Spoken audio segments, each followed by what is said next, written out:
Tensions continue to simmer between Turkey and Iraq. The Turkish president has, in harsh remarks, said that the Turkish army will not take orders from Iraq to leave the country. Who is that? The Iraqi Prime Minister. You should know your limits. Iraq had certain requests from us to build Bashira base during Davutoğlu's period, and we have records of this.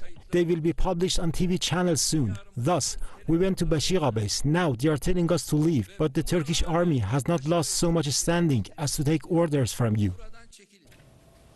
Recep Tayyip Erdogan added that Abadi was not his counterpart and not at his level to order him what to do. Speaking at a meeting of Islamic leaders in Istanbul, Erdogan added that Turkey will go its own way. Erdogan's comments come after Abadi warned Turkey that it risks triggering a regional war by keeping troops in Iraq.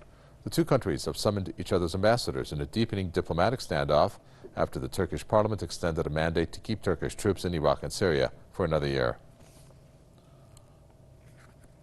Marcus Papadopoulos is a publisher and editor of Politics First, joining us to tell us more about this development. So you have a warning, I would think is pretty serious, from Iraq's Prime Minister that this risks a regional war. Do you think that that is a possibility here? I think it's a possibility. However, I don't think it's very probable. Nonetheless, we need to establish some facts for people watching this interview. First of all, Turkey has invaded and is illegally occupying a part of Iraqi territory. That is a blatant, a flagrant violation of international law. The sanctity of internationally recognized borders is a linchpin of the United Nations and of international law. All UN members, all United Nations members have recognized the sanctity of Iraq's internationally recognized borders. And here we have Turkey having sent over its army into Iraq to fight allegedly ISIS, when the irony, of course, is that Turkey has long been supporting ISIS. But nonetheless, the reason is that Turkey is there to fight ISIS. Now, the Iraqi government has every right under international law to order the Iraqi government to attack the Turkish military force occupying that part of northern Iraq and to expel it. So let me just clarify, let me just say this again. Turkey has invaded and is illegally occupying a part of Iraqi territory.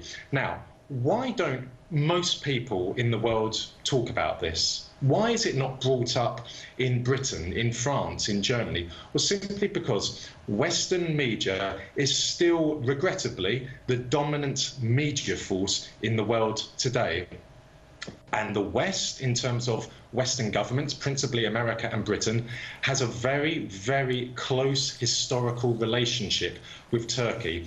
The Americans and the British gain from that relationship with Turkey, and likewise, Turkey gains from its close relationship with America and Britain. And one of the ways that Turkey gains is that it is able to act with impunity in that region. So it sends its forces into northern Iraq. The American and British governments don't say anything about it. So American and British media won't say anything about it, because American and British media is not independent. It's very much part of the American and British elites. And then we have Turkey sending its forces into northern Syria, once again, without even a word coming out of Washington or London. And then we can cite other examples, for example, Turkey's invasion of Cyprus and its partition of Cyprus in 1974. So regrettably, what we see in northern Iraq is nothing new.